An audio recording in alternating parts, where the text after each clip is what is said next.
Welcome to the News Hour. Lewiston, Maine is the latest community to suffer devastating losses from mass shootings after a gunman killed at least 18 people and injured 13 others last night. The suspect remains at large, and hundreds of officers are looking for him in a major manhunt.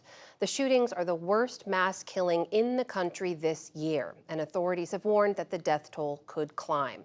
Laura Barone-Lopez reports from Lewiston. Nearly 24 hours after a man opened fire with an AR-15 style rifle at a bowling alley and restaurant in Lewiston, Maine, the sprawling manhunt is growing for the shooter. Police say 40-year-old Robert Card is a person of interest and remains armed and dangerous. Investigators are still trying to piece together what happened, and many questions remain. Several of the deceased have been identified, and their families, next of kin, have been notified. Approximately 8 people at this point have been identified. 10 of these victims still need to be identified at this time.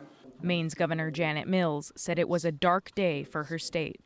This city did not deserve this terrible assault on its citizens, on its peace of mind, on its sense of security.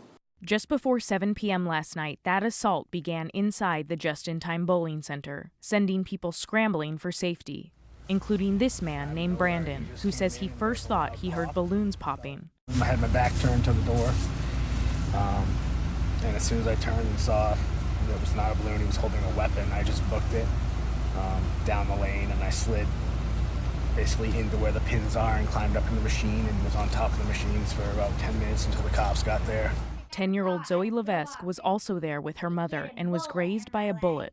Just like shocking, like it's something that you'd think would never happen. I never thought I'd grow up and get a bullet in my leg. Why? Like, why do people do this? Police say not long after that, the gunman went to Shemengi's Bar and Grill and opened fire. As news broke last night, the restaurant posted on Facebook, "My heart is crushed. I am at a loss for words. In a split second, your world gets turned upside down for no good reason." Police released a photo of an SUV parked in a nearby town that they called a vehicle of interest. Early this morning, authorities issued more shelter-in-place advisories, not just for Lewiston, but also in the nearby towns of Lisbon and Bowdoin. Several schools in the area were also closed due to the manhunt, and many residents like 21-year-old Campbell McKendry, a senior at Bates College in Lewiston, are still trying to make sense of what happened. How are you feeling right now as you're still sheltering in place with your roommates? I think people really haven't processed what's going on. I mean, at the moment, 18 people are dead, which is just unfathomable in such a small and tight-knit community like Lewiston.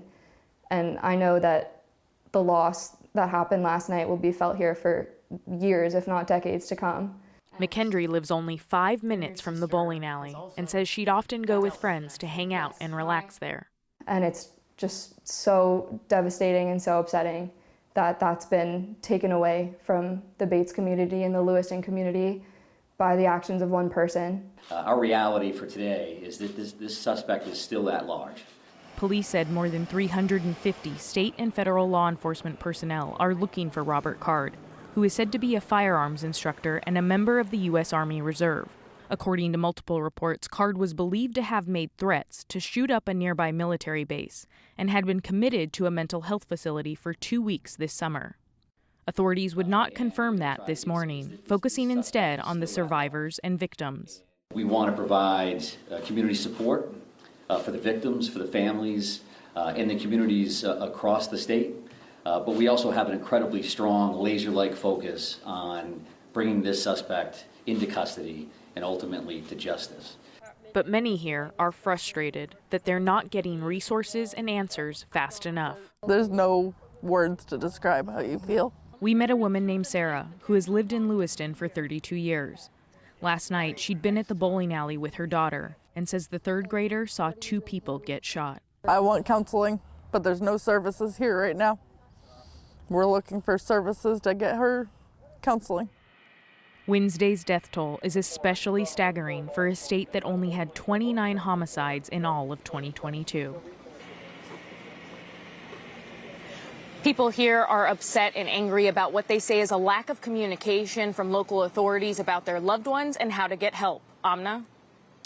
And Laura, we heard officials there saying that they're still working to identify some of the victims in this latest mass shooting in America. You did speak with someone who lost family members, though. Tell us what they said.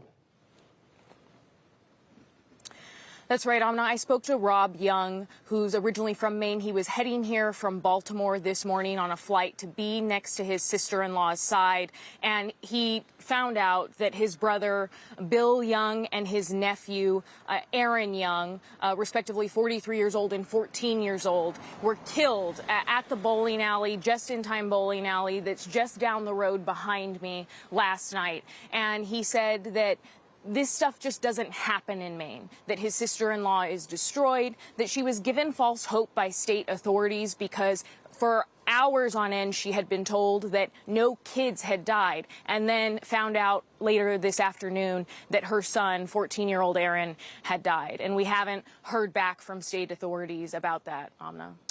Another heartbreaking story on the ground there. Laura, you spoke to so many people, including the student we heard from there, Campbell McKendry, who said it was unfathomable something like this would happen in her community. What else did she tell you about what the experience has been like?